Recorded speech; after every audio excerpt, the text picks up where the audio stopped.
Good evening, everyone, and welcome to today's class. So, today we will start this statement and assumption. ये बहुत important है. जो main logical reasoning आता है वो इसी से ही आता है ज्यादा से ज्यादा. ओके एंड लास्ट क्लास जो हमने पढ़ा था कोर्स ऑफ एक्शन वो तो है ही but this is more important and one more I think और मुझे एक से दो क्लास चाहिए. ठीक है उसके बाद I will only next class में हम कॉज एंड इफेक्ट पढ़ेंगे उसके बाद से I think we will close the free classes. उसके बाद से और क्लास नहीं होगा मतलब फिर नेक्स्ट मंथ से फिर स्टार्ट होगा. So this is this is a very important topic statement and assumption. इससे क्वेश्चन बहुत ज्यादा रहता है. मोस्टली लॉजिकल रीजनिंग का क्वेश्चन इसी से आता है. Okay so without any delay let's begin. Join क्यों नहीं कर रहे लोगों ने बिकॉज पीपल टोल्ड कि आज का क्लास अटेंड करना है करके.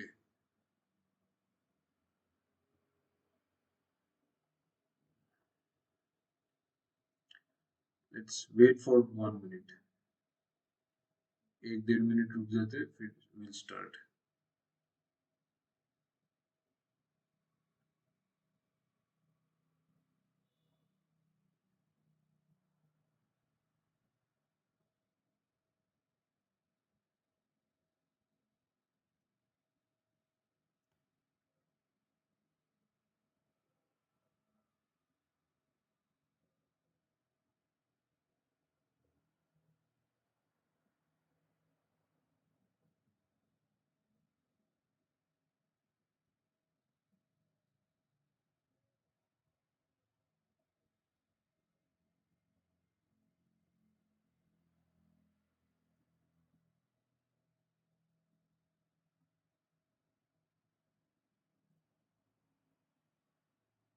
Just 1 minute.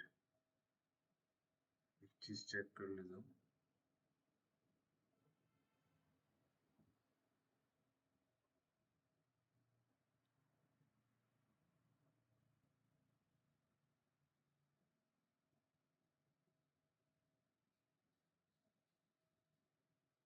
Okay so let's begin the class. Statement and assumption इसमें क्या है. इट इज सेम सिमिलर है. लास्ट हमने पढ़ा था statement and course of action. Course of action मतलब कोई स्टेटमेंट है उसके अगेंस्ट में हमको क्या करना चाहिए. What is the action that is needed to be taken that is course of action. But statement assumption ये बिल्कुल ही अलग चीज है. इसमें क्या रहेगा. इसमें कोई भी एक स्टेटमेंट गिवन रहेगा. ठीक है. I will give you one example. Let me think. Suppose कोई स्टेटमेंट है कि the police has put barricades to prevent the mob entering the temple. Suppose sentence का मीनिंग है the police has put barricades मतलब police ने barricade लगा दिया to prevent the mob. Mob मतलब ग्रुप ऑफ एंग्री पीपल. ठीक है. एक group of angry people to prevent the mob entering the temple. ये एक स्टेटमेंट है. तो एजम्पशन क्या है कि मतलब एजम्पशन का मीनिंग क्या है कि पुलिस ने जो ये एक्शन किया जो भी आपका एक्शन दिखेगा यहाँ पे जो भी एक्शन यहाँ पे किसने एक्शन किया पुलिस ने किया. पुलिस ने क्या किया. पुलिस ने बैरिकेड्स लगा दिया. तो एजम्पशन क्या रहेगा कि पुलिस ने ये एक्शन किया क्या सोच के लिया होगा. मतलब व्हाट इज द एजम्पशन. ये जो पुलिस ने एक्शन लिया उसके पीछे पुलिस ने क्या सोचा होगा. ठीक है. You have to go to the back of the mind. आपको पीछे जाके सोचना है कि ये जो एक्शन है ये इसका मतलब कोई कोई आप सपोज कोई भी चीज एक्शन लेते हैं. आप बैक ऑफ द माइंड कुछ तो सोचोगे ना. जैसे यहाँ पे पुलिस ने बैरिकेड लगा दिया तो उसने पुलिस ने बैक ऑफ द माइंड कुछ तो सोचा होगा ना कि बैरिकेड लगाने से क्या होगा. सपोज मैं आपको दो एजम्पशन देता हूं कि suppose one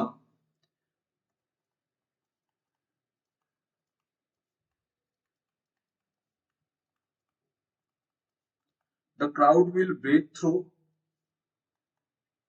the barricade. Suppose ये पहला वाला है the crowd will break through the barricade. और सेकेंड वाला ये है कि इट इज नहीं नहीं एक सेकेंड. सेकेंड वाला assumption suppose suppose the barricade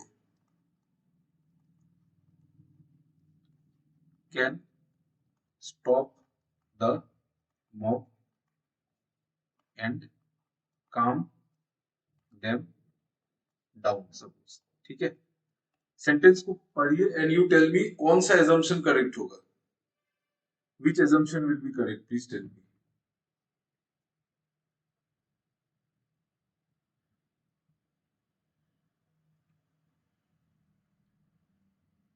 option 2.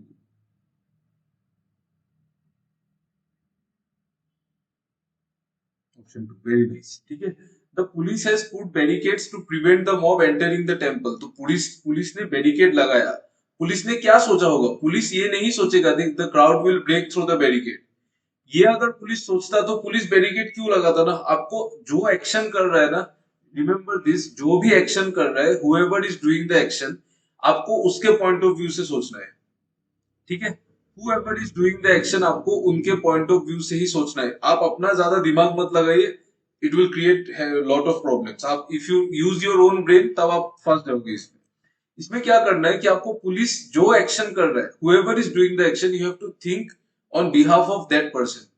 ठीक है, आपको उसके हिसाब से सोचना पड़ेगा. The crowd will break through the barricade नहीं होगा. ये पुलिस ने क्यों बैरिकेड लगाया? The barricade can stop the mob and calm them down. ये पुलिस ने सोचा होगा. That is, this is the assumption. ठीक है, इज इट क्लियर? एजम्पशन समझ में आ रहा है ना कि क्या एजम्पशन मतलब, क्या बैक ऑफ द माइंड में क्या सोच रहा है जो भी whoever is doing the action, वो बैक ऑफ द माइंड में क्या सोच रहा है, आपको वो आंसर करना है. That is simple as that. Is it clear? वही सब.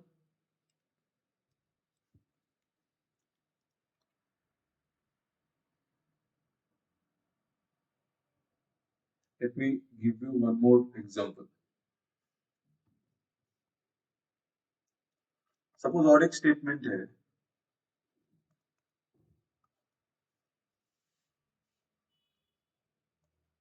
Suppose MS Dhoni has decided to retire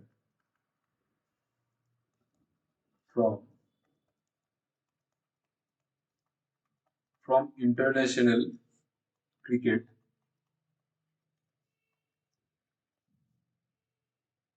as he thinks he needs to spend some family time. ठीक है, ये स्टेटमेंट है. MS Dhoni has decided to retire from international cricket. MS Dhoni ऐसा सोच रहा है कि he will retire from international cricket as, क्योंकि वो ऐसा सोच रहा है that he needs to spend some family time. That's it, यही बोला स्टेटमेंट में. अगर मैं आपको अभी एजम्पशन में दूं, एजम्पशन क्या होगा? Suppose first assumption is going to vacations with family is an suppose important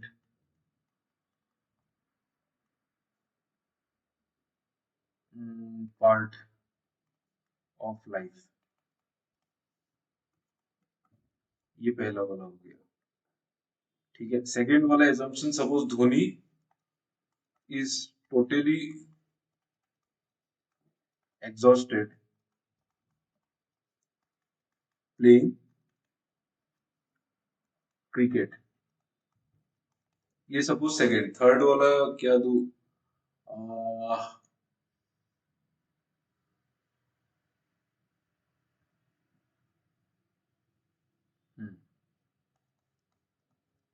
Dhoni thinks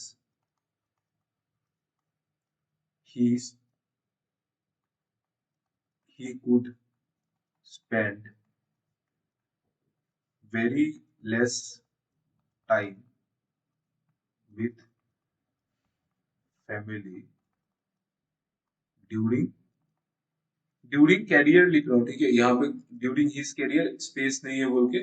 ठीक है, so these are the three assumptions. Now you tell me that which assumption will be correct.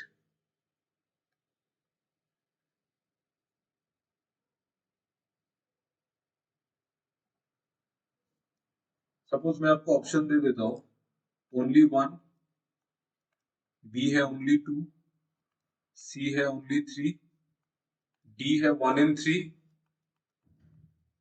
One and two suppose, और E है to and three. कौन सा होगा बताओ, tell me which assumption is correct.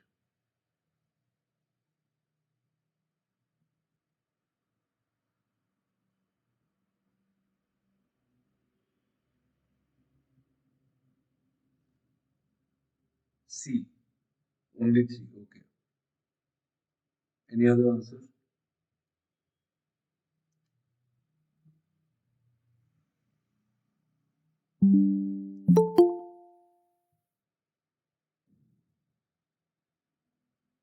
Good evening Vishwajeet.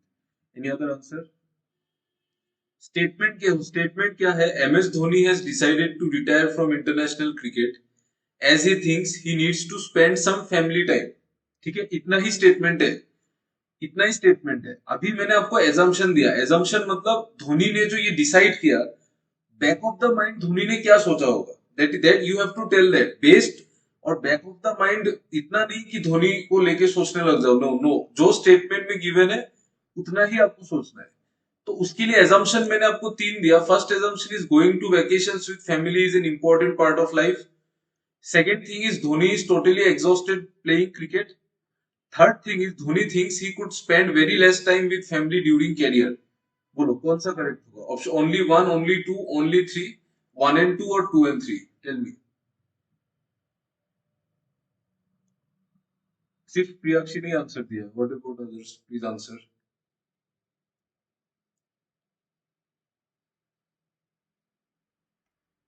Which of the following assumptions will be correct?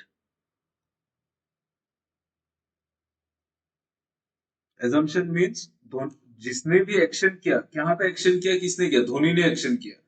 तो धोनी ने क्या assume किया होगा? धोनी के बारे में सोचो, जो उसमें स्टेटमेंट में लिखा है, you think about him that whenever he as he took this decision, उसके बैक ऑफ द माइंड में क्या चला होगा, उसने क्या एज्यूम किया होगा, that is the assumption and based on that sentence. ठीक है, देखो फर्स्ट सेंटेंस है going to vacations with family is an important part of life, ऐसा बोल नहीं सकते क्योंकि धोनी यहाँ पे कभी भी ऐसा नहीं लिखा है। ठीक है, कहीं भी ऐसा नहीं लिखा है। Dhoni has decided to retire from international cricket as he thinks he needs to spend some family time, सिर्फ यही रीजन है। ठीक है, उसने क्या सोचा कि he needs to spend some family time, उसने ये नहीं भी सोचा, उसको आपको थोड़ी पता है वो वेकेशन में जाना चाहता है या फिर वो घर में रहना चाहता है, ये सब तो नहीं बोला है ना। ठीक है, तो ज्यादा नहीं सोचना है। Second thing, Dhoni is totally exhausted playing cricket, ऐसा नहीं है, ऐसा कहीं भी नहीं बोला। बोला है क्या धोनी टायर्ड हो गया है, वो पूरा मतलब उसका एनर्जी, ऐसा कुछ नहीं बोला है। ठीक है, थर्ड सेंटेंस देखो, Dhoni thinks he could spend very less time with family during career, ये हो सकता है assumption, क्योंकि यहाँ पे बोला है ना, M S Dhoni has decided to retire from international cricket as he thinks he needs to spend some family time. तो पहले नहीं किया होगा इसीलिए तो अभी कर रहा है ना, समझ रहे हैं ना? Dhoni thinks he could spend very less time with family during career, इसीलिए तो वो चाहता है ना फैमिली टाइम स्पेंड करना, इसीलिए तो वो रिटायर कर रहा है। अगर वो पहले भी फैमिली टाइम स्पेंड कर लेता, कोई कोई लोग ऐसा सोच सकते हैं कि क्या पता वो पहले भी अच्छे से फैमिली टाइम स्पेंड कर रहा था, तो अभी वो फैमिली टाइम स्पेंड करने के लिए रिटायर नहीं करता ना। ठीक है, you have to think like that. See देखो, करेक्ट सोचना बहुत इंपॉर्टेंट है। And Priyakshi very nice, very good, super, बहुत भाल, बहुत दुनिया। तुम्हारा logical reasoning really, I think it is truly clear. ठीक है, so you have to think whatever is given in the sentence, जो सेंटेंस में गिवन है सिर्फ उतना ही सोचना है, उससे ज्यादा नहीं। ठीक है, यहाँ पे सिर्फ यही बोला है कि Dhoni has decided to retire because he thinks कि उसको थोड़ा फैमिली टाइम स्पेंड करना चाहिए। तो यही बात होगा, धोनी थिंक्स उसने कम टाइम स्पेंड किया होगा ना कैरियर के टाइम में, तभी तो वो चाहता है। ठीक है, चलिए, ये दो एग्जांपल्स हमने देखा।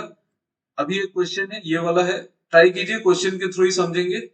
देखो ये स्टेटमेंट पढ़ो, दो एजम्पशन गिवन है, बताओ कौन सा एजम्पशन इम्प्लीसिट, देखो यहाँ पे एक वर्ड मिलेगा आपको इम्प्लीसिट। इम्प्लीसिट मतलब कि कौन सा एजम्पशन आप सही बोल सकते हैं, मतलब इम्प्लीसिट का मतलब क्या है कि इट इज इनडायरेक्टली ट्रू। दो वर्ड होता है, एक होता है इम्प्लीसिट, एक होता है एक्सप्लिसिट। एक्सप्लिसिट मतलब डायरेक्ट, मतलब जो है वही दिखेगा, और इम्प्लीसिट मतलब इनडायरेक्ट। ठीक है, मतलब आपको दिमाग लगाना पड़ेगा। इम्प्लिसिट मतलब कौन सा एजम्पशन हो सकता है वो बताना है। ठीक है, ट्राई दिस क्वेश्चन। 10 क्वेश्चन करेंगे, आई होप आपका कॉन्सेप्ट इन 10 क्वेश्चन से क्लियर हो जाना चाहिए।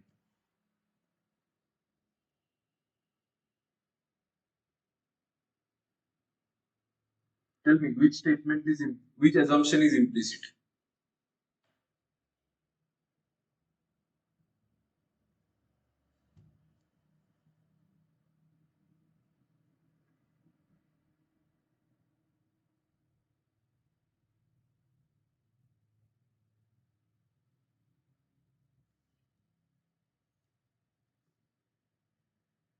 Only one. Okay. Okay. Okay, implicit मतलब कौन सा एजम्पशन ट्रू हो सकता है। एजम्पशन मतलब किस चीज का एजम्पशन। देखो यहाँ पे क्या लिखा है, do not lean out of the door of the बस, मतलब जो दरवाजा है उसके बाहर मत लीन मतलब उसके बाहर झुको मत। ठीक है, एक वार्निंग था स्कूल बस में। तो आपको एजम्पशन किस चीज का है कि ये जो वार्निंग था स्कूल बस में ये किस एजम्पशन पे दिया गया है, मतलब जो वार्निंग दिया गया है ये किस एजम्पशन पे दिया गया है। तो first assumption is learning out leaning out of a running bus is dangerous, obviously यही सोचा होगा ना, डेंजरस है तभी तो वार्निंग दिया होगा। Second, children do not pay any heed to such warnings, ऐसा नहीं है। अगर अगर जिसने वार्निंग दिया अगर उसको पता ही होता कि चिल्ड्रन अगर इसको मतलब इग्नोर ही कर देंगे तो वो वार्निंग नहीं देता ना। उसने जो वार्निंग दिया उसने क्या सोचा होगा कि चिल्ड्रन इसको फॉलो करेंगे। Obviously if you tell someone something, जैसे मैं अभी आपको सपोज कोई भी पीस ऑफ एडवाइस दे रहा हूँ, देन आई विल थिंक, मैं एज्यूम करूंगा कि यू विल फॉलो इट ना। आप फॉलो करेंगे नहीं करेंगे वो आपके ऊपर है, बट मैं तो एज्यूम करूंगा ना कि आप फॉलो करेंगे। सो वो बात है यहाँ पे। ठीक है, so do not lean out of the door of the bus, warning मतलब एजम्पशन क्या था कि obviously leaning out of a running bus is dangerous, तभी दिया है warning. Children do not pay any heed, children do not pay any heed to such warnings. ठीक है, children do not ये सोच के तो नहीं दिया होगा, तो only one is implicit if only assumption one is implicit. Option A is the right answer. Vishwajeet and Priyanshi, very nice. ठीक है, वेरी गुड। चलो नेक्स्ट वाला ट्राई कीजिए, ये वाला।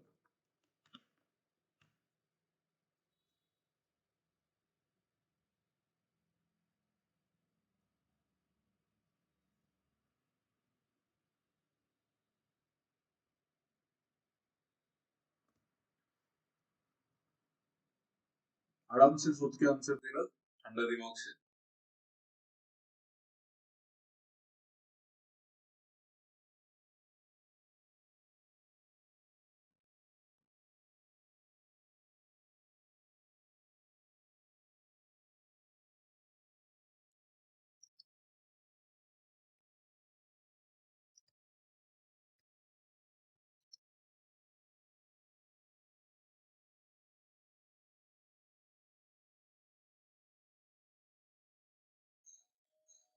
एक मिनट, आप लोग कीजिए सो।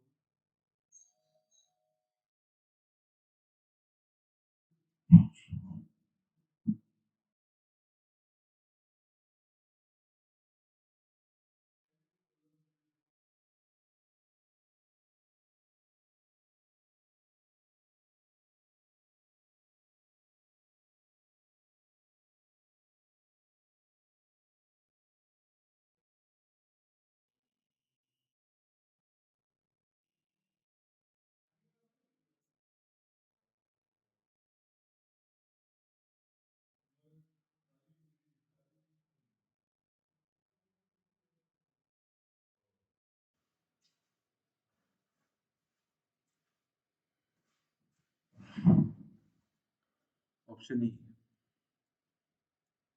Any other answer?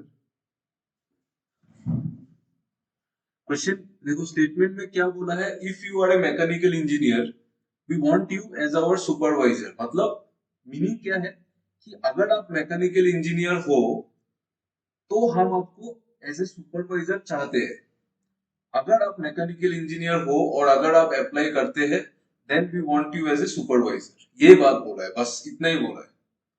ठीक है, ठीक है, अगर आप एक मैकेनिकल इंजीनियर हो तब हम आपको एज ए सुपरवाइजर ले सकते हैं।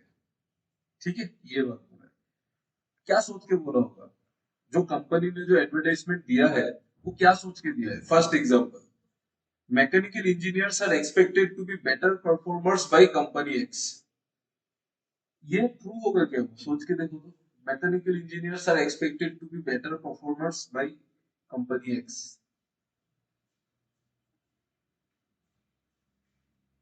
इज इट, ये ऐसा ट्रू होगा क्या? थोड़ा सोच के देखो। देखो सेकंड वाला देखो, the company x need supervisor, ये तो एब्सोल्युटली करेक्ट है। सुपरवाइजर चाहिए तभी तो एडवर्टाइजमेंट दिया ना। कंपनी एक्स को सुपरवाइजर्स चाहिए तभी तो एडवर्टाइजमेंट दिया ना। ठीक है, बट ये वाला ट्रू नहीं होगा। पहला वाला, mechanical engineers are expected to be better performers by company X, no. देखो यहाँ पे क्या है, स्टेटमेंट क्या है कि if you are a mechanical engineer we want you as our supervisor, मतलब मुझे उसको एक्चुअली सुपरवाइजर चाहिए। ठीक है, तो हो सकता है कि सिर्फ मैकेनिकल इंजीनियर का जो पोजीशन है ना, हो सकता है कि जो मैकेनिकल इंजीनियर का पोजीशन है, जो भी मैकेनिकल इंजीनियर का पोजीशन है इस कंपनी में, हो सकता है कि वो सुपरवाइजर का जो रिक्वायरमेंट्स है उसको फील करता हो सकता है ना। जो मैकेनिकल इंजीनियर का जो पोजीशन है, वो हो सकता है कि सुपरवाइजर का फील्ड, जो सुपरवाइजर का जो पोस्ट है उसके लिए, मतलब क्वालिफिकेशन उसके लिए सुइटेबल हो, that is possible. But that doesn't mean कि mechanical engineers will be better performers, ऐसा नहीं है। अभी सपोज सुपरवाइजर के ऊपर भी कोई पोस्ट होगा, तो उसमें मैकेनिकल इंजीनियर को वो नहीं लेगा ना। Are you getting my point? अगर सुपरवाइजर के ऊपर कोई पोस्ट होगा सपोज, तो उसमें तो मैकेनिकल इंजीनियर उसको नहीं चाहिए। उसको सिर्फ सुपरवाइजर के लिए ही मैकेनिकल इंजीनियर चाहिए। तो हो सकता है कि मैकेनिकल इंजीनियर का जो क्वालिफिकेशन है ना, वो सुपरवाइजर के लिए ही मतलब फिट बैठता है। ठीक है, सो देखो ये वाला चीज we cannot tell it is 100% true. हो सकता है कि ट्रू है, हो सकता है, लेकिन 100% ट्रू नहीं भी हो सकता है। ठीक है, ऐसा जरूरी नहीं है कि mechanical engineers will be better performers, ऐसा नहीं है। सुपरवाइजर के लिए जो रोल है, जो उसके लिए जॉब क्वालिफिकेशन चाहिए, हो सकता है कि वो मैकेनिकल इंजीनियर के पास है। Are you getting my point? Are you getting the difference? समझ में आ रहा है आप लोगों को?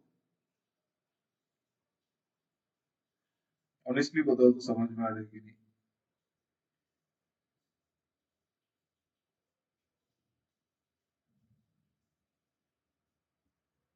नहीं आ रहा है?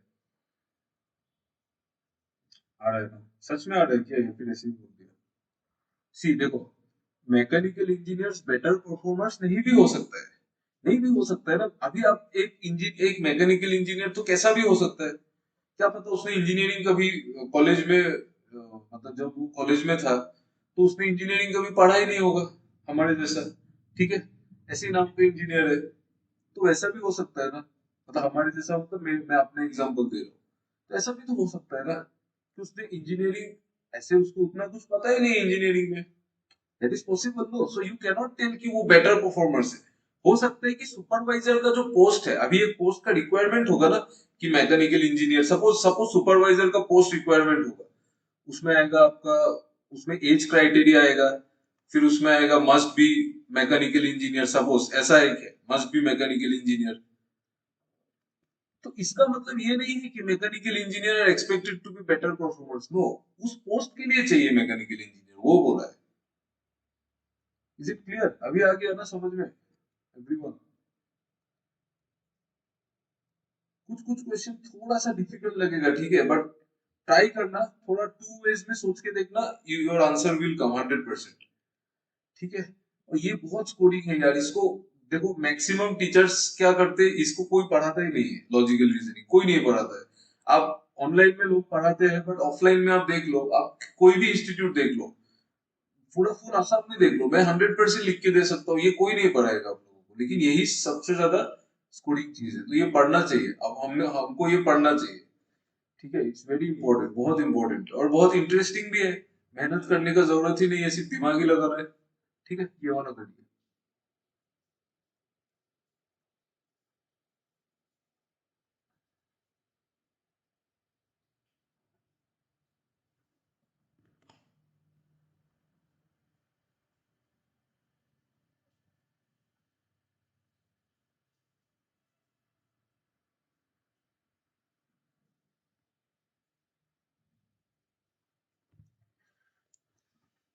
देखो, be humble even after being victorious.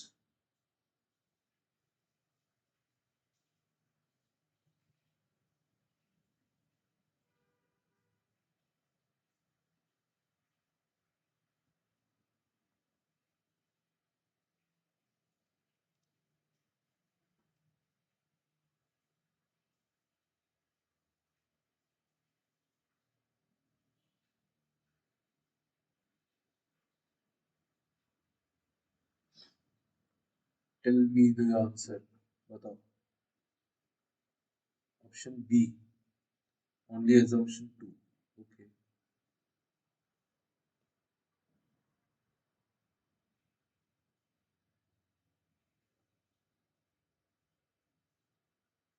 Any other answer?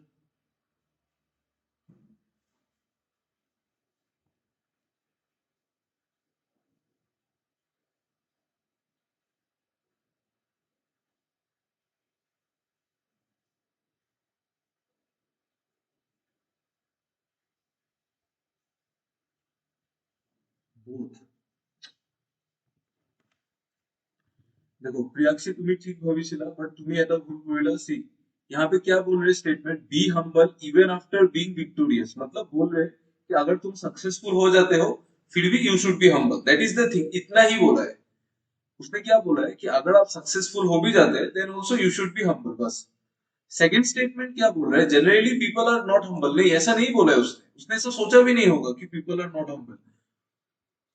अगर यहाँ पे ये स्टेटमेंट ऐसा होता कि generally people are not humble after being victorious, अगर ऐसा होता generally people are not humble after being victorious, हो सकता था ये ट्रू हो सकता था, ठीक है। बट ये ऐसा नहीं है ना, यहाँ पे तो उसने डायरेक्ट बोल दिया कि generally people are not humble. अरे आप कैसे बोल सकते हो लोग हम्बल है कि नहीं, यू कैन नॉट टेल।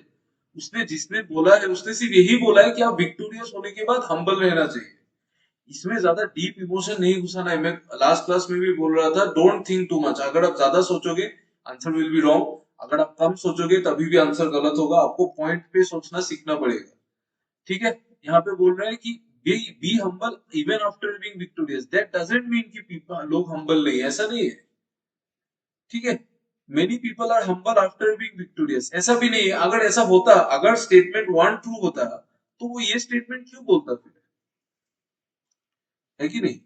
समझ में आ रहा है ना, अगर स्टेटमेंट वन ट्रू होता, सपोज अगर वो ऐसा सोचता कि कुछ कुछ लोग हम्बल होते हैं आफ्टर बीइंग विक्टोरियस, तो वो ये बात क्यों बोलता, है ना? समझ में आ रहा है ना, तो इसमें ना इधर आंसर होगा, दोनों में से कोई भी नहीं है, ठीक है। आप बस इतना सोचो कि वो जो स्टेटमेंट है, ये स्टेटमेंट के बैक ऑफ द माइंड में एजम्पशन क्या है, हो सक B humble even after being victorious, हो सकता है कि एजम्पशन ये है कि लोग विक्टोरियस होने के बाद हम्बल नहीं रहते, हो सकता है, जो कि प्रियक्षी ने सोचा था, ऑप्शन नंबर 2 उसने आंसर, बट यहाँ पे वैसा नहीं बोला है, यहाँ पे बोला है generally people are not humble.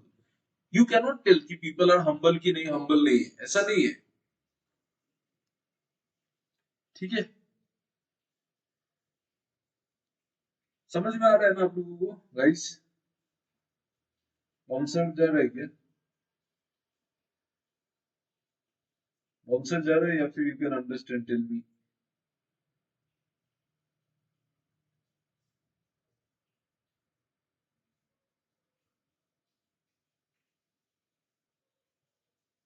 थोड़ा टाइम लगेगा, ठीक है, ये चीज, ये एजम्पशन वाला थोड़ा सा स्लाइट वो है, जस्ट सिंपल है। जो भी स्टेटमेंट में लिखा रहेगा, आपको ये सोचना है कि ये जो स्टेटमेंट है उसके बैक ऑफ द माइंड में क्या चला होगा। अगर कोई इंसान बोल रहा है कि B humble even after being victorious, वो क्या सोचेगा, वो ये सोचेगा कि लोग, अगर वो सोचेगा कुछ तो वो ये लोग ये सोचेगा कि जनरली विक्टोरियस होने के बाद लोग हम्बल नहीं होते, तभी तो उसने ये बात बोला होगा ना, जो कि इन दोनों में से कोई भी स्टेटमेंट में नहीं लिखा है। स्टेटमेंट 2 में लिखा है कि generally people are not humble, ऐसा नहीं है। आप कैसे बोल सकते हो कि लोग हम्बल है कि नहीं, आप यहां से तो कुछ नहीं बोल सकते। फर्स्ट वाला में बोला है कि many people are humble after being victorious, अगर फर्स्ट वाला सोचता वो, तो वो ये स्टेटमेंट क्यों बोलता वो, ठीक है।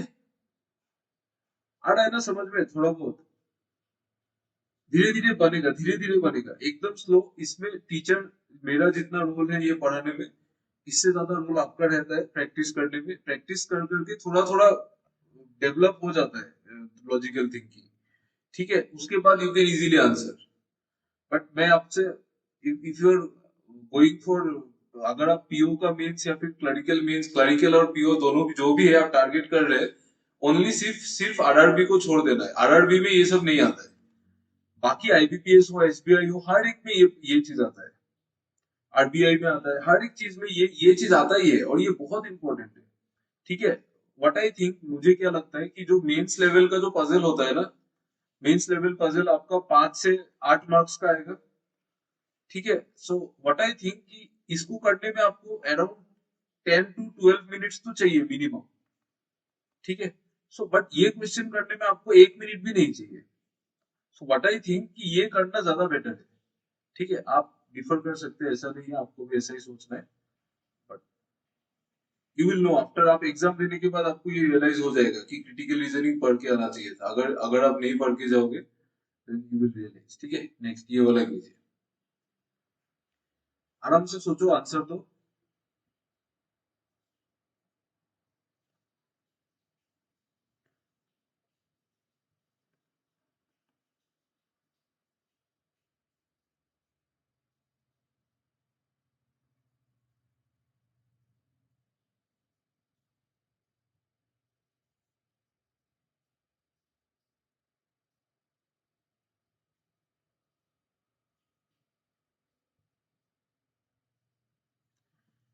Tell me this answer.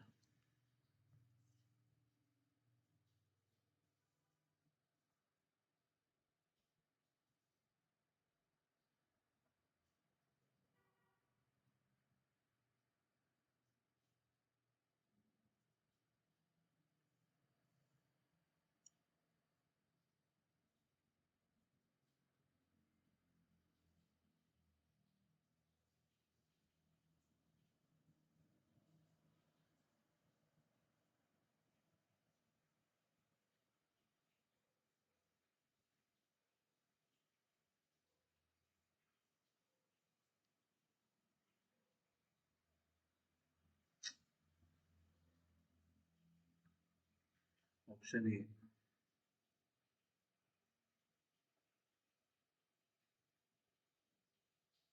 Option D, very good, super, very nice, option B is right, neither. देखो क्या बोला है, one of the opposition leaders, मतलब ऑपोजिशन में कुछ कुछ लीडर्स है, तो उनमें से एक लीडर ने बोला कि टाइम आ गया है ताकि लाइक माइंडेड ऑपोजिशन पार्टीज, मतलब लाइक माइंडेड मतलब जैसे सपोज रूलिंग पार्टी हमारे यहाँ पे बीजेपी है, तो बाकी सारा ऑपोजिशन हो गया ना, तो जो लाइक माइंडेड ऑपोजिशन पार्टीज को यूनाइट होना चाहिए, यूनाइट होना चाहिए and dislodge the corrupt government, ठीक है। डिसलॉज मतलब जो अभी करप्ट गवर्नमेंट है उसको तोड़ देना चाहिए, ठीक है, यही बोला है। ऑपोजिशन लीडर्स में से एक ने बोला है कि अभी समय आ गया है, अभी समय आ गया है कि ऑपोजिशन पार्टीज को यूनाइट होना चाहिए, और जो करप्ट गवर्नमेंट है उसको हमको तोड़ देना चाहिए, ठीक है। उसने ऐसा क्यों बोला है, ऑपोजिशन लीडर ने क्या बोला है, ठीक है, उसका एजम्पशन क्या है, like minded opposition parties should unite only when they have to only when the नहीं यहाँ पे दे होगा, ठीक है, only when they have to disclose a corrupt government, ऐसा तो नहीं है ना, ये कैसे आपको ट्रू लग रहा है, ओनली थोड़ी होगा तभी, लाइक ऑपोजिशन पार्टीज को क्या तभी यूनाइट होना चाहिए जब वो लोग सिर्फ एक करप्ट गवर्नमेंट को डिसक्लोज करना चाहते हैं, नो, ऐसा नहीं है, ऐसा कैसे आप बोल सकते हैं, थोड़ा तो लॉजिकली सोचो यार, लाइक मैं यहाँ पे बोला है कि उनको तभी यूनाइट होना चाहिए जब उनको एक करप्ट गवर्नमेंट को डिसक्लोज करना चाहिए, तब होना चाहिए, सिर्फ तभी होना चाहिए, ऐसा नहीं है, कभी भी हो सकता है ना, ये तो सिर्फ ऐसा बोला है कि इस बार हमको ऐसा होना है क्योंकि हमको ये करना है, ठीक है। सपोज मैं आपको एक एग्जांपल देता हूँ, सपोज मैंने आपको बोला कि सपोज मैंने मैंने आप लोगों को आगे बोला कि इस बार हम लोग सब लोग ग्रुप ग्रुप में स्टडी करेंगे, ग्रुप स्टडी करेंगे बिकॉज एग्जाम इज नियर, ठीक है, मैंने आपको बोला that we will do group study because exam is near, इसका मतलब ये थोड़ी है कि ग्रुप स्टडी सिर्फ एग्जाम पास होने आने से ही करना चाहिए, है ना, इसका मतलब तो ये नहीं है ना कि ग्रुप स्टडी सिर्फ एग्जाम पास आने से ही करना चाहिए, आप ऐसे भी कर सकते हो, ठीक है, you try to get what I am saying, ठीक है। तो उस वजह से पहला वाला स्टेटमेंट गलत होगा उसको, ठीक है। I think it is clear. और सेकंड वाला, opposition parties are not corrupt, ये तो कहीं बोला ही नहीं है ना, ये कैसे सोच सकते हो, ये तो अपने से खुद का इमेजिनेशन लगाना होगा। अगर if you think that number 2 is correct, ये तो अपना इमेजिनेशन लगाना होगा, तो वो तो ऑब्वियसली गलत है। ऑपोजिशन पार्टी करप्ट है कि नहीं है, ये तो कभी नहीं बोला है। ऑपोजिशन पार्टीज ये बोल रहे हैं कि जो रूलिंग पार्टी है वो करप्ट है, इसीलिए हमको उसको मिलके हटा देना चाहिए, बस इतना ही बोला, ठीक है। तो इसमें से दोनों में से कोई भी true नहीं है। नेक्स्ट, ये वाला देखिए।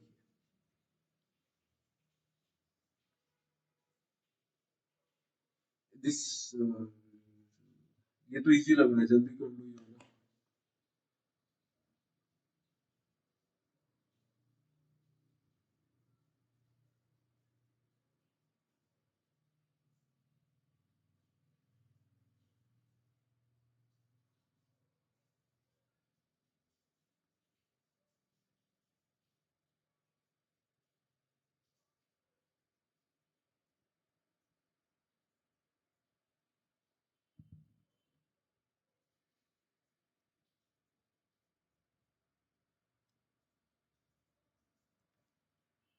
बताइए इसका आंसर।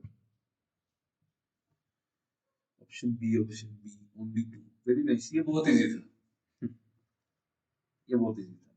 देखो स्टेटमेंट क्या है, postal rates have been increased to meet the deficit. Deficit मतलब कोई भी चीज कमी होगा, कोई गैप होगा, डेफिसिट का मतलब गैप होता है, ठीक है। तो कोई सपोज गैप है, मतलब कोई कोई कोई बैलेंस बैलेंस नहीं हो रहा है सपोज, ठीक है। गैप मतलब जैसे कि सपोज खर्चा ज्यादा हो रहा है, और जो खर्चा ज्यादा हो रहा है और जो पैसा आ रहा है वो कम आ रहा है, ठीक है। आपका जो खर्चा हो रहा है, जो जो एक्सपेंस माइनस जो आपका क्या बोलते हैं, इनकम, इनकम कम हो रहा है, एक्सपेंस ज्यादा हो रहा है, तो डेफिसिट होगा ना। तो वो बोल रहे हैं कि उसके लिए पोस्टल रेट्स को बढ़ा देना चाहिए। एजम्पशन क्या है, present rates are very low, ऐसा हम लोग थोड़ी बोल सकते हैं। प्रेजेंट रेट लो है, हाई है, उससे हमको कुछ पता ही नहीं है ना। हाई भी तो हो सकता है, ठीक है, हाई भी हो सकता है, ऐसा तो कोई बात नहीं है। प्रेजेंट रेट्स के बारे में कुछ नहीं बोला है। सेकंड बोल रहा है, if the rates are not increase the deficit can not be met. बोल रहे हैं कि अगर रेट हमने नहीं बढ़ाया तो डेफिसिट हम लोग मैच अप नहीं कर सकते। सही बात है ना, यही तो बोला है कि रेट बढ़ाना पड़ेगा टू मीट द डेफिसिट, यही बात बोला है कि अगर रेट नहीं बढ़ाया तो डेफिसिट नहीं मीट कर सकते। सिंपल थिंग, तो only two is implicit. Very nice. Next, ये वाला कीजिए। कीजिए, मैं भी पढ़ता हूँ, आप लोग भी पढ़िए।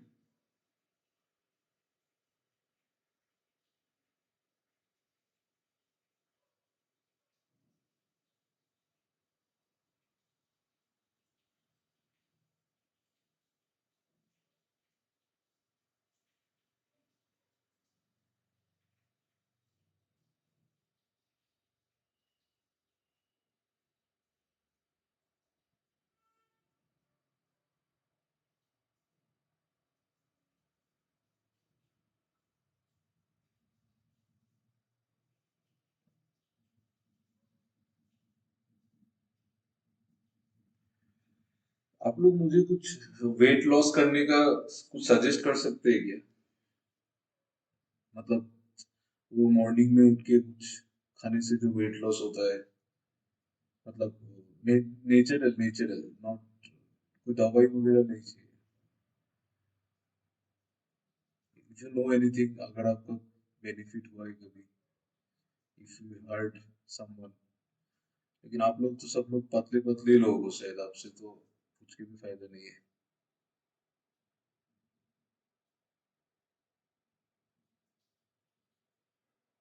चलो छोड़ो, ये सब बाद में बात करें। क्वेश्चन करो, क्वेश्चन आराम से।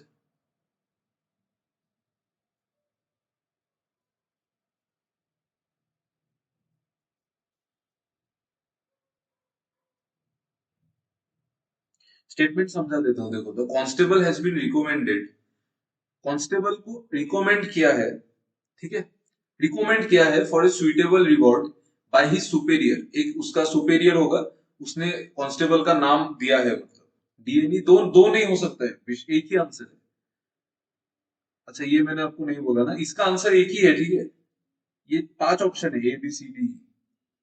तो for a suitable reward by his superior in recognition of his sincere duty, क्योंकि उसने अच्छा से ड्यूटी किया, and busting of several gangs, और बहुत सारा गैंग्स को भी पकड़ने में हेल्प किया, actively involve in the loot and incidents of pickpocketing. ठीक है, जो लोग मतलब ये सब में इन्वॉल्व थे, लूट वगैरह में, पिक पॉकेटिंग में, उनको पकड़ने में हेल्प किया। इसीलिए जो कांस्टेबल का सुपीरियर है उसने रेकमेंड किया कि जो कांस्टेबल है उसको अवार्ड मिलना चाहिए। बताओ अभी कौन सा करेक्ट होगा टेल मी। सिर्फ एक ही आंसर है, ठीक है। वेरी नाइस यार, very nice, very nice, very nice. बहुत बढ़िया यार। मैंने ये एक्सपेक्ट नहीं किया था आप लोग करेक्ट आंसर दोगे, सीरियसली, वेरी गुड। ठीक है, constable has been recommended, constable को रिकमेंड किया गया suitable reward by his superior, superior ने वो किया, एंड ऑफिस, क्योंकि सिंसियर ड्यूटी था और उसने अलग अलग गैंग को पकड़ने में हेल्प किया, तो इसीलिए उसके जो सुपीरियर है उसने रेकमेंड किया।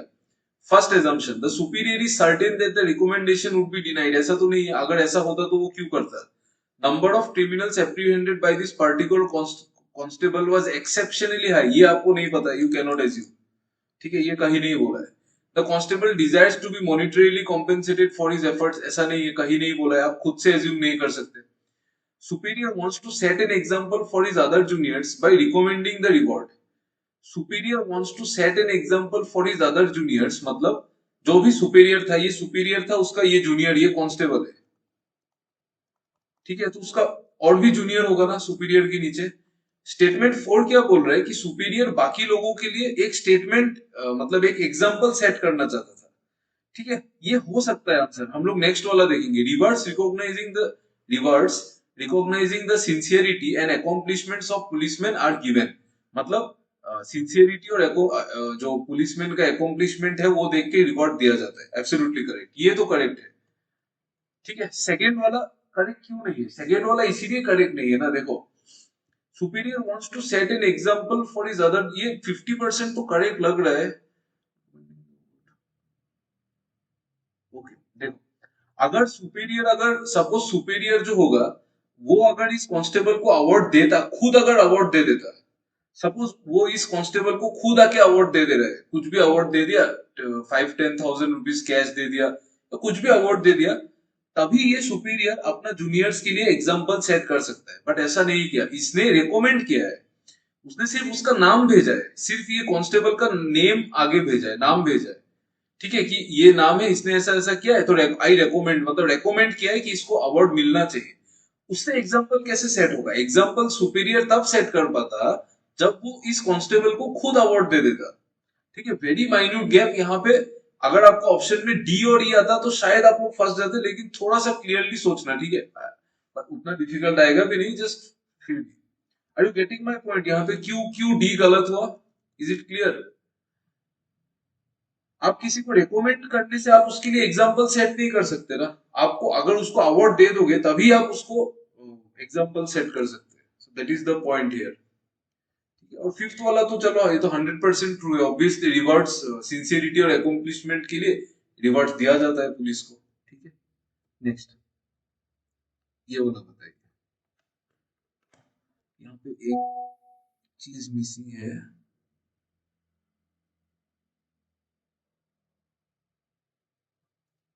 ये वाला मिसिंग है, अभी देखो तो क्या क्या होगा, देखो इसका answer.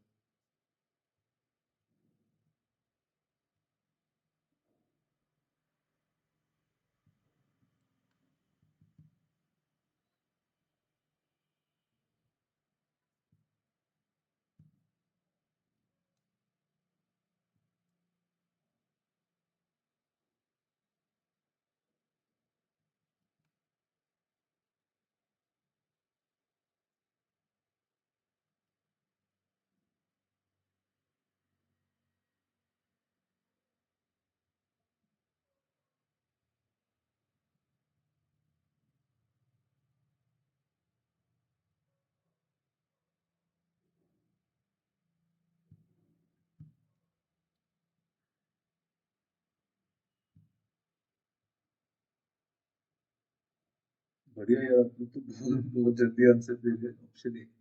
Okay, any other answer. Wait let me check, pets are not allowed in park premises, ठीक है, ऐसा नोटिस मारा गया था, ठीक है। assumption, at least some people who visit the park have pets, okay, हो सकता है, this is the only park. देखो आपको एक्चुअली क्या करना है ना, देखो आप कभी कभी ऐसा लग सकता है कि दो दो एजम्पशन करेक्ट है, देन आपको ये चेक करना है कि कौन सा ज्यादा करेक्ट है, ठीक है, which is more suitable exam assumption को आपको आंसर टिक करना होता है। तो यहाँ पे क्या बोला, pets are not allowed in park premises, ऐसा करके एक नोटिस मारा गया है, notice put up at the park entrance by the authority that is responsible for the maintenance of the park. assumption क्या क्या होगा, at least some people who visit the park have pets, हो सकता है ऐसा, ठीक है, ऐसा हो सकता है, क्योंकि लोगों के पास पेट्स होगा तभी तो ऐसा वो मारेगा ना, ऐसा बोर्ड जब मारेंगे कि पेट्स आर नॉट अलाउड, तो क्यों मारेंगे कि कुछ लोगों के पास पेट्स होना चाहिए ना। नेक्स्ट, हो सकता है ये, ठीक है, आई एम नॉट श्योर, अभी भी 100% श्योर नहीं है, this is the only park which does not allow pets, ऐसा तो कहीं ओनली वगैरह क्यों क्यों खुद से दिमाग लगाना, ऐसा नहीं है। People who ignore this notice were fined, ऐसा तो नहीं है, ऐसा कहीं पे भी लिखा है क्या कि फाइन कर देंगे, ऐसा तो नहीं है। There is more than one entrance to the park, ऐसा भी नहीं है, ऐसा तो नहीं है। ये सोच के थोड़ी लिखेंगे कि अगर आपका पार्क में सपोज दो एंट्रेंस है, तो यहाँ पे कोई लगा देगा क्या कि पेट्स आर नॉट अलाउड, ताकि पेट यहाँ से घुस जाए, ऐसा तो नहीं होगा ना, सब तो फालतू चीज लिखा है।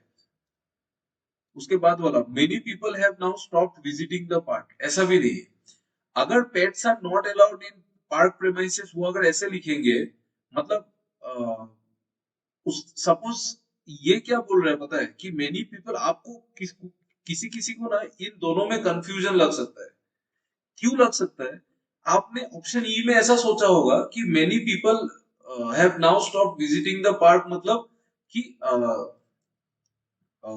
मतलब पार्क में सपोज ये पार्क है, यहाँ पे सपोज डॉग वॉग बहुत ज्यादा है, ठीक है, ये मेरा डॉग है, हाँ इस पे समझ लेना, ठीक है, सपोज ये पार्क है और यहाँ पे डॉग वॉग बहुत ज्यादा घूमता है, तो आपने ऐसा सोचा होगा कि इसके वजह से लोग आना बंद हो गए होंगे, ठीक है, इसके ज्यादा डॉग्स की वजह से लोग आना बंद हो गए होंगे, और उसके वजह से इन्होंने ये बोर्ड लगा दिया, ऐसा नहीं है, ये आपको खुद नहीं सोचना है, खुद नहीं सोचना है, ठीक है, ये खुद सोचना हुआ ना पूरा, दैट इज आप पूरा खुद सोच रहे हैं कि लोग आना बंद हो गए तो तभी मतलब उसके वजह से डॉग्स ज्यादा रहते हैं तो लोग नहीं आते, ऐसा नहीं है, ठीक है, ऐसा नहीं है ज्यादा, ये हो सकता था, हो सकता था, ऐसा हो सकता है, बट ज्यादा सुइटेबल रीजन ये है कि at least some people who visit the park have pets, हो सकता है कि कुछ लोगों के पास पेट्स है, इसीलिए पेट्स आर नॉट अलाउड करके लगाया होगा, सिंपल, ठीक है, सिंपल सोचना है, सिंपल, ज्यादा कॉम्प्लिकेट करोगे तो फंस जाओगे, ये नहीं है। चलो नेक्स्ट, ये बताइए,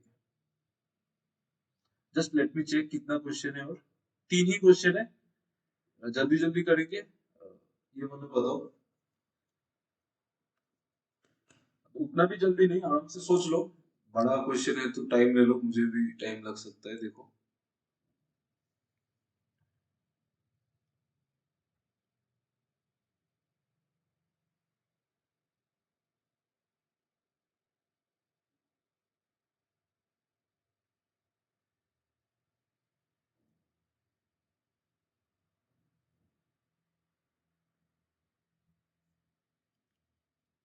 See, everybody please try to answer.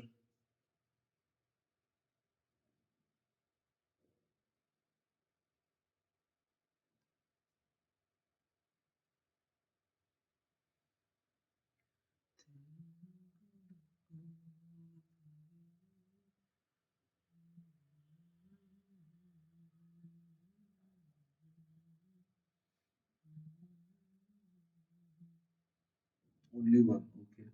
Any other answer?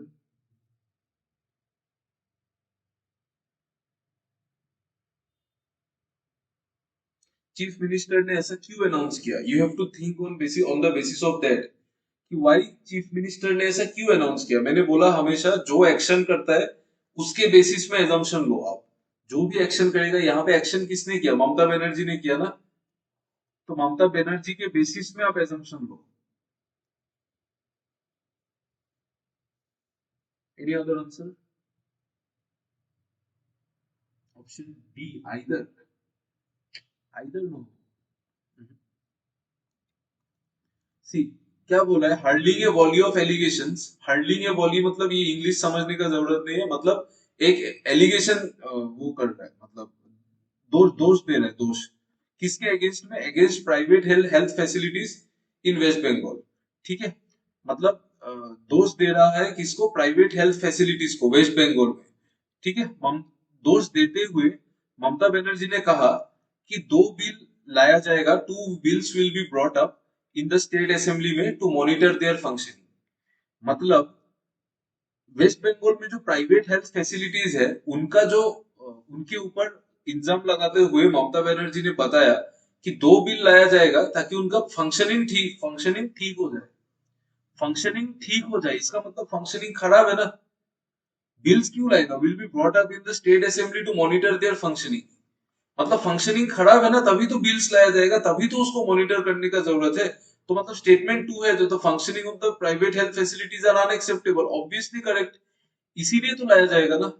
अगर प्राइवेट हेल्थ फैसिलिटीज का फंक्शनिंग अगर ठीक होता तब क्यों बिल लाया जाता, तब ऐसा नहीं लाया जाता। ठीक है, देखो यहाँ पे हो सकता है कि ममता बनर्जी गलत है, लेकिन आपको वो नहीं सोचना है। You don't have to think कि ममता बनर्जी सही है कि गलत है। ममता बनर्जी ने जो अनाउंस किया उसके बेसिस पे आपको एजम्पशन बता रहे हैं। ठीक है, be very clear, don't go for right and wrong, ये सब ज्यादा मत सोचो। जितना ममता बनर्जी ने बोला, अगर ममता बनर्जी यहाँ पे बोल देती कि रास्ता में दारू पी के घूमना भी एक लीगल काम है, तो आपको भी वही बोलना है। आपको अपना दिमाग नहीं चलाना चाहिए कि नहीं ये लीगल नहीं है, ऐसा नहीं। जो स्टेटमेंट में दिया गया है आपको वही करना है, बस एज सिंपल एज दैट। ठीक है, इस स्टेटमेंट में अगर बोलता कि now everyone in West Bengal is allowed to drink and roam in the roads, तो आपको वही चीज एज्यूम करके चलना होता है। ठीक है, जो बोला है वही वही सच है, बस आपको उसके बैक ऑफ द माइंड का एजम्पशन पकड़ना है इसमें बस। The functioning of the private health facilities is unacceptable, obviously. ठीक है, अनएक्सेप्टेबल है तभी उसने बिल लाया है। Law and order will prompt the proper functioning of the private health facilities, absolutely correct. उसने जो बिल लाया उसने क्या सोच के लाया होगा कि अगर लॉ एंड ऑर्डर आ जाता है तो फंक्शनिंग ठीक हो जाएगा भाई, सिंपल। ठीक है, तो दोनों सही है, तो मतलब दोनों सही है, both one and two. Clear है ना विश्वजीत, आपको समझ में आ गया ना, विश्वजीत एंड प्रियक्ष, चलो प्रियक्षी ने तो करेक्ट आंसर दिया। इज इट क्लियर, समझ में आ रहा है ना। कोई क्वेश्चन में डाउट होने से आप मुझे बाद में मैसेज वैसेज करके पूछ सकते हैं, ठीक है। You can ask me afterwards, चलो ये वाला कीजिए। बी वेरी केयरफुल, अभी का क्वेश्चन थोड़ा सा टफ हो सकता है। These are good questions. अभी मतलब ये पीओ का प्रोबेशन, पीओ का मेंस लेवल का क्वेश्चन है, so थोड़ा सा तो हटके हो सकता है। धीरे धीरे सोच के आंसर दीजिए।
लास्ट दो क्वेश्चन है, जल्दी जल्दी उड़ा दो, क्लास खत्म करते हैं। Only one, okay, only one is implicit in to.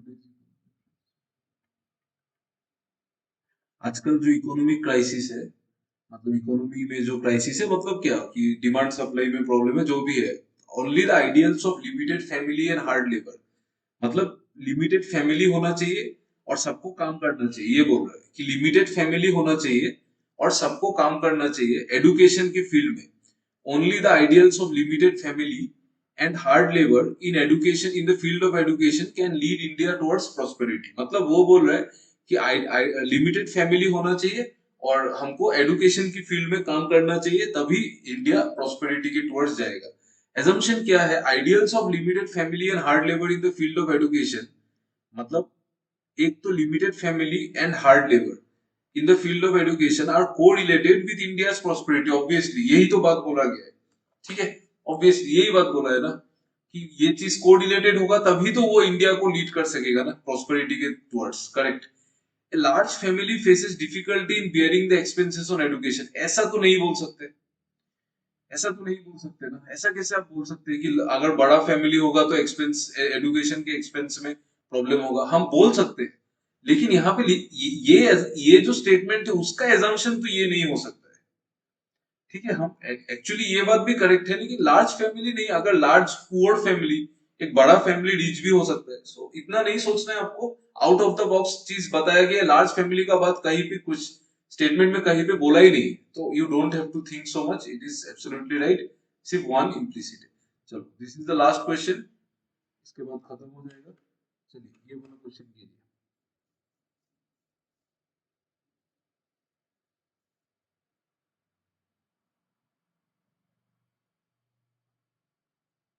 The next meeting of the governing board of institute will be held after 1 year। मतलब जो इंस्टीट्यूट का जो गवर्निंग बोर्ड है, जो डिसीजंस लेता है, उसका मीटिंग 1 साल बाद होगा, यही बोला है। बताइए।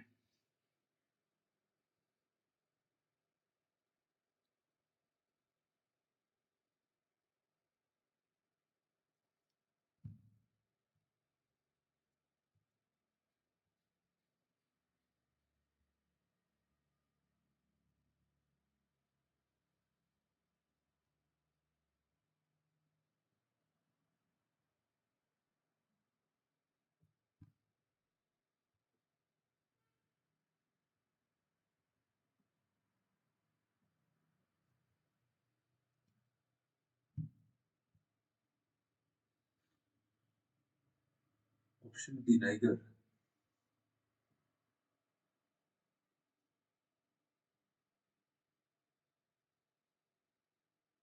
नाइदर क्यों लगा आप लोगों को? देखो, the next meeting of the governing board of the institute will be held after 1 year। ठीक है, मतलब जो नेक्स्ट मीटिंग होगा वो 1 साल बाद होगा। फर्स्ट वाला क्या एजम्पशन है, the institute will remain in function after 1 year। Obviously ना, अगर इंस्टीट्यूट फंक्शन में नहीं रहेगा तो मीटिंग कहां से होगा, ठीक है। वो लोग जो बोल रहे हैं, सपोज किसी ने ये अनाउंसमेंट किया कि नेक्स्ट मीटिंग जो होगा वो 1 साल बाद होगा, तो उसने तो ये सोचा ही होगा ना कि इंस्टीट्यूट 1 साल बाद चलेगा। अगर इंस्टीट्यूट ही बंद हो जाएगा तो मीटिंग कहां से होगा, मतलब इंस्टीट्यूट फंक्शन में रहेगा ना 1 साल बाद। आ रहा है ना समझ में, ये वाला ये करेक्ट है option one. The governing board will be dissolve after 1 year, ऐसा नहीं बोल सकते, वो तो मीटिंग के बाद ही पता चलेगा। ठीक है, गवर्निंग बोर्ड डिसॉल्व होगा कि क्या होगा वो तो बाद में पता चलेगा। लेकिन जब बोला है कि नेक्स्ट मीटिंग 1 साल बाद होगा, इसका मतलब इंस्टीट्यूट रहेगा ना 1 साल बाद भी। Are you getting my point? Vishwajeet and Priyanshi, आप लोगों को समझ में आ रहा है ना? थोड़ा सा वो, मतलब डायरेक्ट नहीं सोच के थोड़ा सोचना कि ये चीज क्या है। मतलब इंस्टीट्यूट, देखो अभी अगर वो बोल रहे हैं कि नेक्स्ट मीटिंग अगर 1 साल बाद होगा, इसका मतलब इंस्टीट्यूट रहेगा ना। इंस्टीट्यूट अगर गायब हो जाएगा इंस्टीट्यूट, तो मीटिंग कहां से होगा, तो institute will remain in function after 1 year। ठीक है, ये करेक्ट था। If you have any doubts you ask me later. Thanks for listening to the class, thank you, bye bye.